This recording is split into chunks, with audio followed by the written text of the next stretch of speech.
kekal dan abadi. Tuhan satu. Dan kepercayaan kepada Tuhan yang satu inilah, tauhid inilah, yang menjadi api yang berkobar-kobar menyala-nyala di dalam Quran itu. Dan jikalau api ini telah berkobar-kobar dan menyala-nyala pula di dalam dadanya seseorang manusia, manusia yang demikian itu menjadi manusia yang sebagai dikatakan oleh saudara Hamka,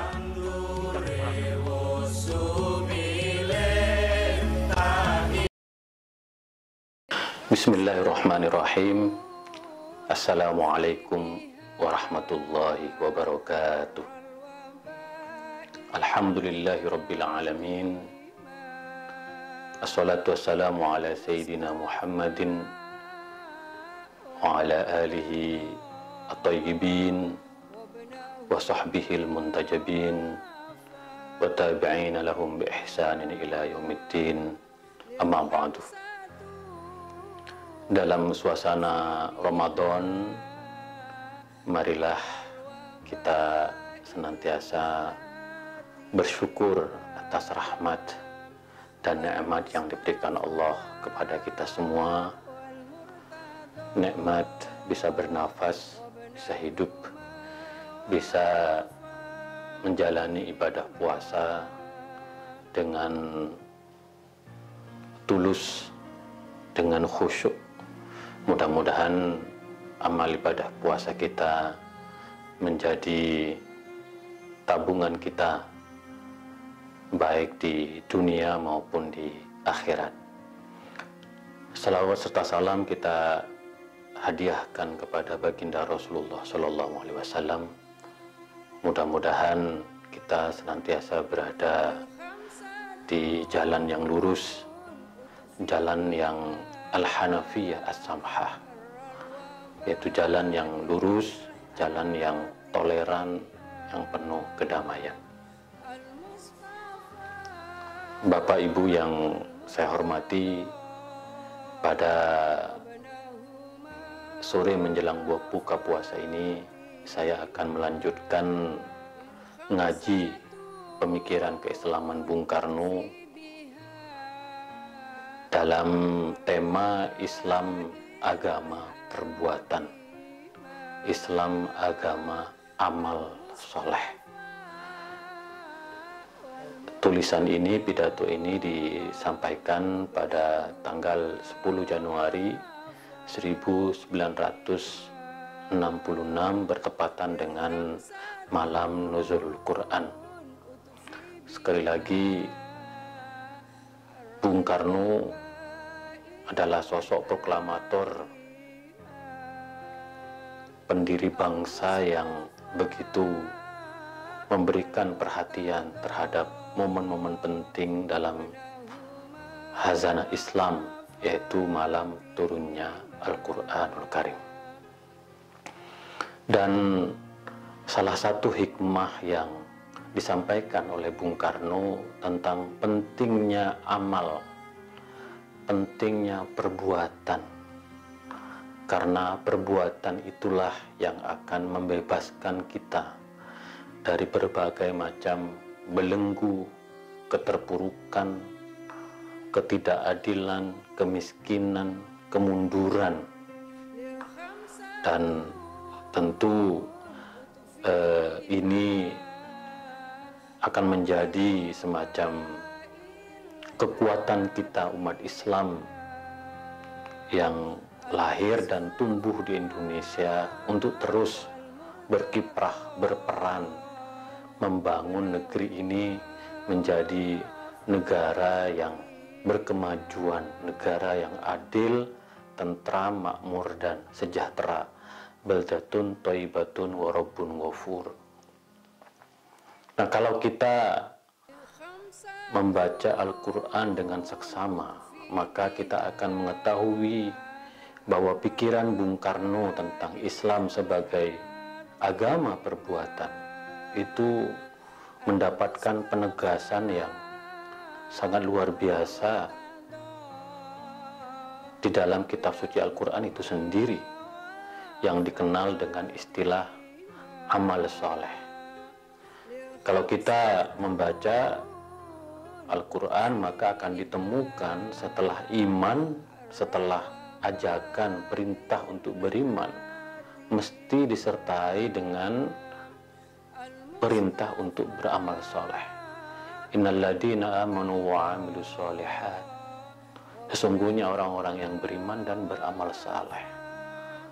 Jadi Islam bukanlah agama yang berada di Menara Gading.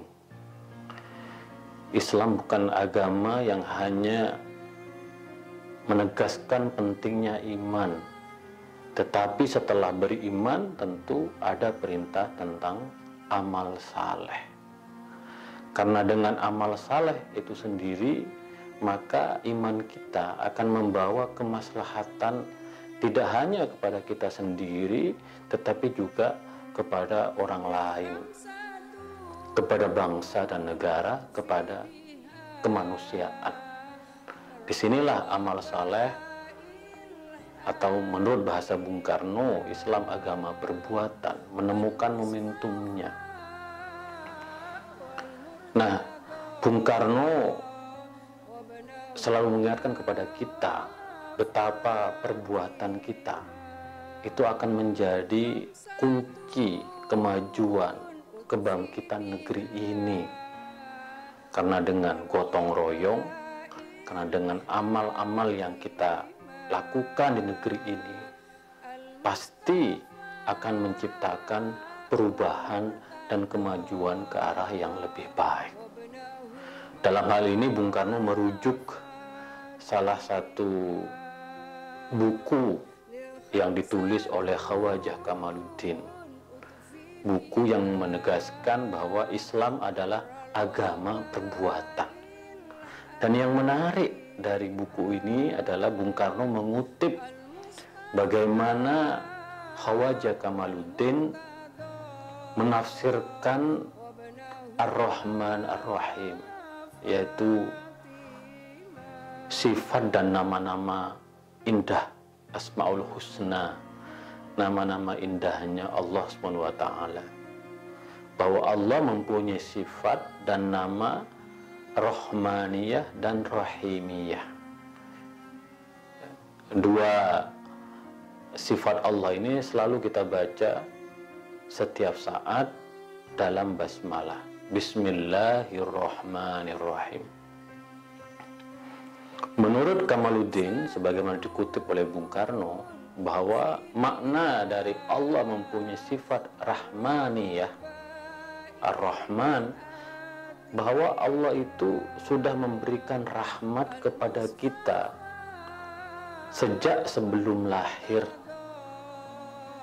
hingga nanti berpulang kepada Allah. Allah memberikan kita tanah air. Kita lahir di tanah air yang gemaripah loh Junawi, yang indahnya luar biasa. Tanah air yang kita tempati ini, menurut Bung Karno, adalah rahmaniyahnya Allah. Kita diberikan orang tua yang menyayangi kita. Sejak kita membuka mata pertama kali, kita sudah mempunyai seorang ibu, seorang bapak. Itulah rahmaniyah Allah. Kita diberikan udara yang bersih, yang kita hirup setiap saat. Itu adalah rahmaniyahnya Allah, rahmatnya Allah yang diberikan kepada kita tanpa berusaha apapun. Jadi ini kekuatan bagi kita umat Islam, bahwa Allah sudah memberikan rahman-Nya kepada kita semua. Nah, tetapi kita juga mengenal sifat Allah yang lain, Ar-Rahimiyah, Rahim, Ar-Rahman, Ar-Rahim. Menurut Bung Karno, Rahimiyah itulah yang mendorong kita untuk berbuat, untuk beramal sebanyak-banyaknya.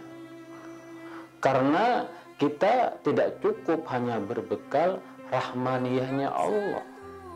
Harus ada usaha, harus ada ikhtiar dari kita.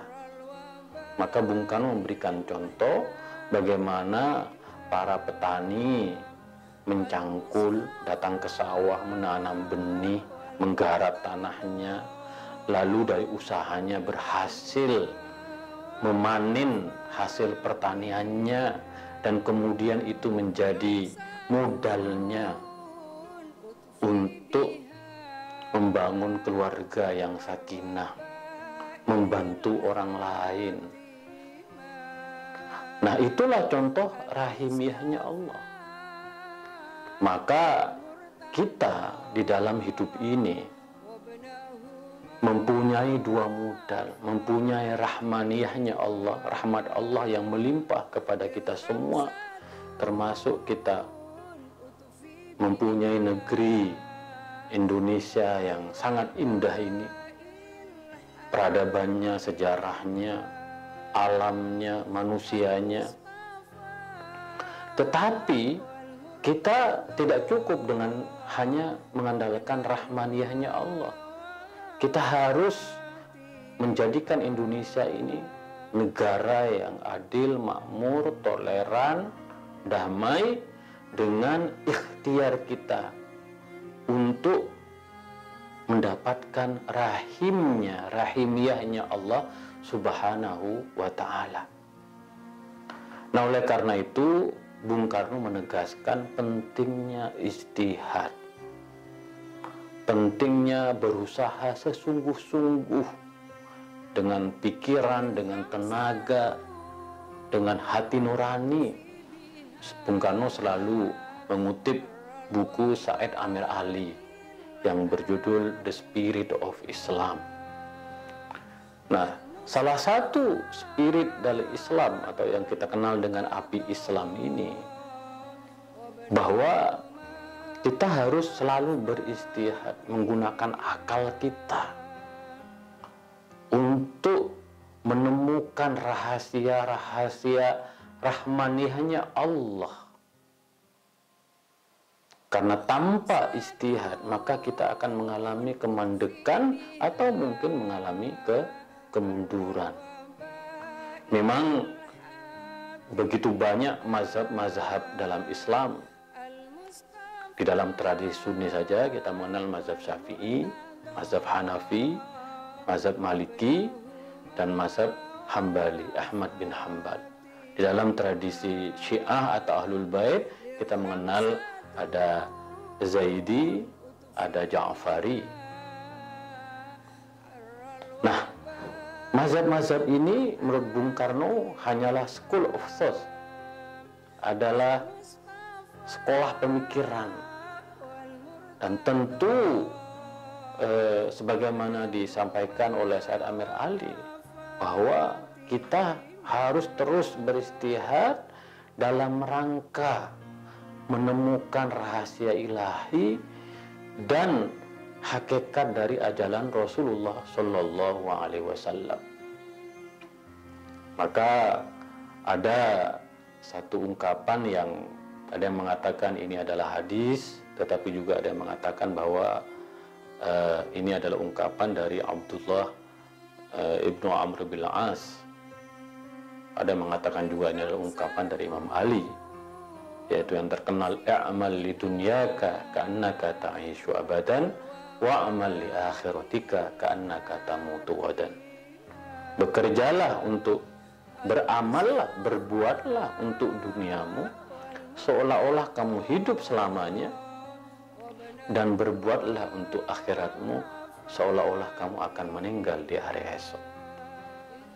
Jadi kata kunci dalam urusan dunia dan bahkan dalam urusan akhirat adalah amal, adalah perbuatan, adalah ikhtiar, adalah ijtihad yang dilakukan oleh setiap kita untuk menemukan rahasia-rahasia ilahi.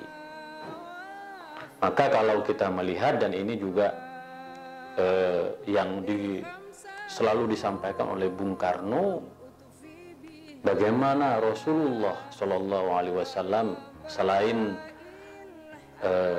wahyu yang pertama kali turun, yaitu Iqra bismi rabbikal ladzi khalaq. Tetapi kalau kita melihat esensi kandungan pada ayat yang kedua yang turun ketika Rasulullah bersemedi di Gua Hira, lalu datanglah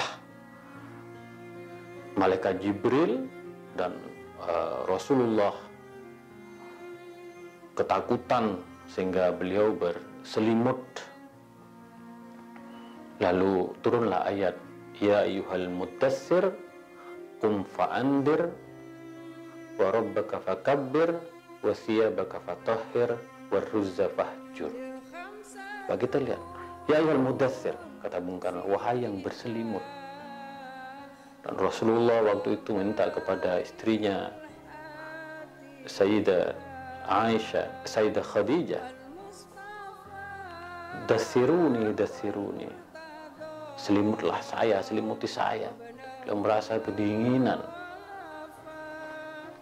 merasa akan mendapatkan wahyu yang luar biasa. Qum fa'andir, Muhammad, bangunlah dari selimutmu. Bangunlah dari selimutmu. Qum fa'andir, kamu berilah peringatan, berilah ajakan, seruan kepada manusia agar mereka berbuat. Wa rabbaka fakabbir, mengagungkan Allah. Wa thiyabaka fatahhir, membersihkan baju. Wa ruzza fahjur, menjauhi kejahatan ataupun keburukan. Rasulullah sendiri, kata Bung Karno, itu diperintahkan untuk bangun, untuk bangkit, untuk berbuat demi kemaslahatan umat manusia. Maka kita bangsa Indonesia, kata Bung Karno, itu harus qum fa'andir, kita harus bangkit, kita harus berbuat, kita harus bekerja supaya bangsa ini menjadi bangsa yang besar. Dan wahyu kedua yang diturunkan kepada baginda Rasulullah Shallallahu Alaihi Wasallam adalah wahyu yang mengajak kita untuk berbuat, untuk bekerja, untuk melakukan sesuatu yang terbaik bagi kemanusiaan. Maka sekali lagi, ketika Bung Karno ditanya tentang ijtihad oleh Himpunan Mahasiswa Indonesia, yaitu HMI, Bung Karno selalu menegaskan bahwa yang dimaksud dengan ijtihad, bahwa memang kita sudah mempunyai ayat-ayat dan hadis-hadis Nabi, tetapi diperlukan ijtihad. Dan ijtihad Bung Karno adalah memahami sejarah, memahami konteks sosial dari masyarakat. Karena bagaimanapun belajar dari sejarah ini akan mempunyai makna yang luar biasa. Dan ini juga sebenarnya perintah Al-Quran. Wal tandur nafsu ma qaddamat liqad. Hendaklah setiap dari kita, setiap jiwa, wal tandur nafsu ma qaddamat, hendaklah melihat, belajar dari apa yang terjadi di masa lalu sebagai bekal masa yang akan datang. Maka belajar dari sejarah-sejarah bangsa itu juga menjadi bagian dari ijtihad kita untuk menata kehidupan ini menjadi lebih baik. Salah satu masalah yang dihadapi oleh kita semua, terutama dalam konteks berbangsa dan bernegara, yaitu adanya apa yang disebut dengan asobiyah. Asobiyah ini adalah dikenal dengan fanatisme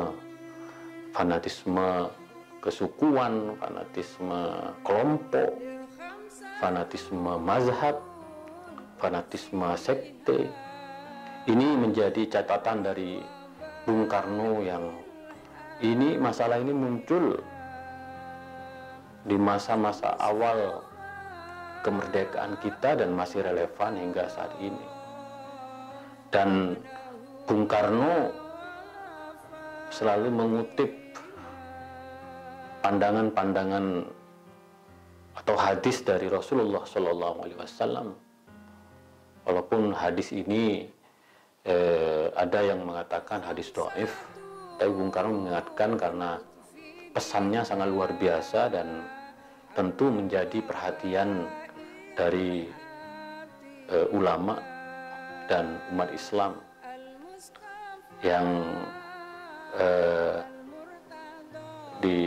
hadisnya berbunyi laisa minna man da'a ilal asabiyyah wa laisa minna man qatala 'alal asabiyyah wa laisa minna man mata 'alal asabiyyah. Bukanlah dari golongan kami orang yang mengajak kepada fanatisme, bukanlah bagian dari golongan kami adalah orang yang membunuh berdasarkan fanatisme, dan bukanlah bagian dari kami adalah orang yang meninggal karena fanatisme. Sifat fanatisme ini sangat mengganggu kehidupan kita berbangsa dan bernegara. Di masa lalu kita melihat adanya gontok-gontokan, bagaimana konflik sektarian atau konflik fanatisme kesukuan, fanatisme kelompok, aliran politik menjadi masalah yang muncul di masa lalu. Dan Bung Karno selalu mengingatkan bahwa Rasulullah melarang asobiyah, melarang fanatisme yang berlebihan, melarang egoisme.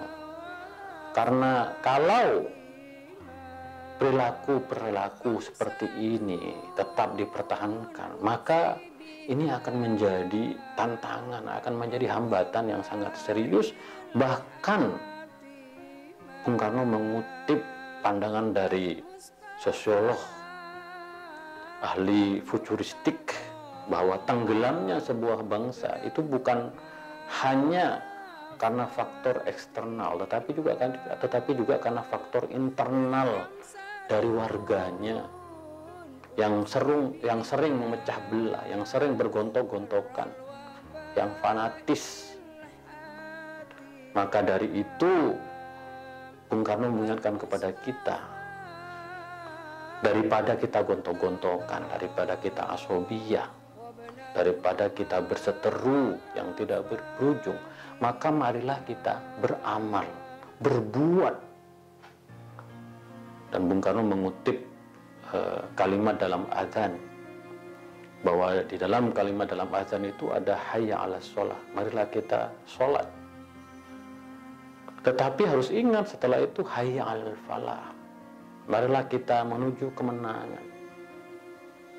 Dan untuk meraih kemenangan itu diperlukan amal soleh, diperlukan perbuatan-perbuatan yang di dalamnya berisi kebajikan.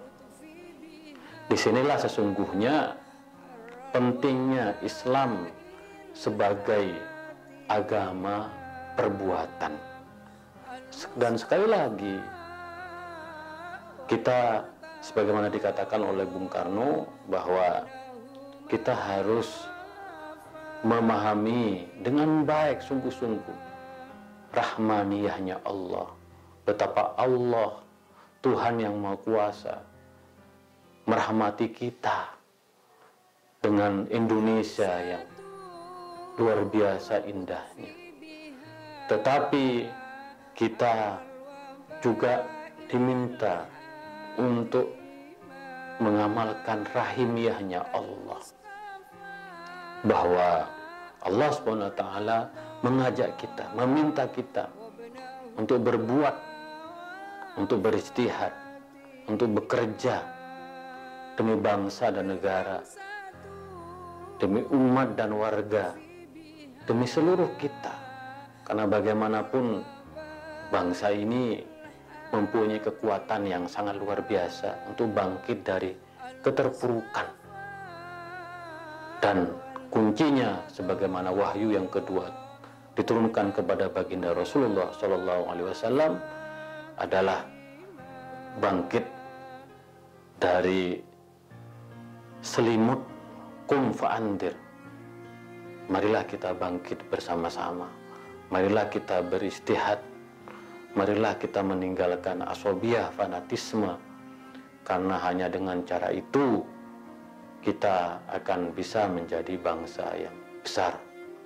Bung Karno melalui pesan-pesannya, Islam sebagai agama perbuatan ini telah mengingatkan, telah memberikan kunci-kunci bagaimana kita hidup di dunia, bagaimana kita mempersiapkan diri untuk akhirat, bagaimana untuk kita berkolaborasi, bergotong royong di antara sesama. Dan pesan-pesan Bung Karno ini sangat relevan dan sudah terbukti menjadi kekuatan kita sebagai bangsa. Dan umat Islam sebagai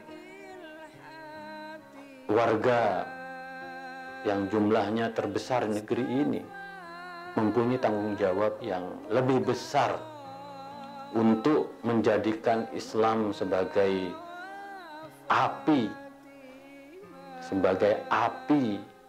yang menggugah kesadaran kolektif kita sebagai bangsa. Mari kita jauhi fanatisme, egoisme, gontok-gontokan sebagaimana pesan Bung Karno. Mari kita bersatu sebagai bangsa. Dan ikhtiar-ikhtiar yang dilakukan oleh kita semua dan sudah dilakukan oleh Bung Karno di masa lalu perlu kita lanjutkan. Insya Allah kita akan lanjutkan mengaji pikiran keislaman Bung Karno pada esok hari menjelang buka puasa. Kurang lebihnya mohon maaf.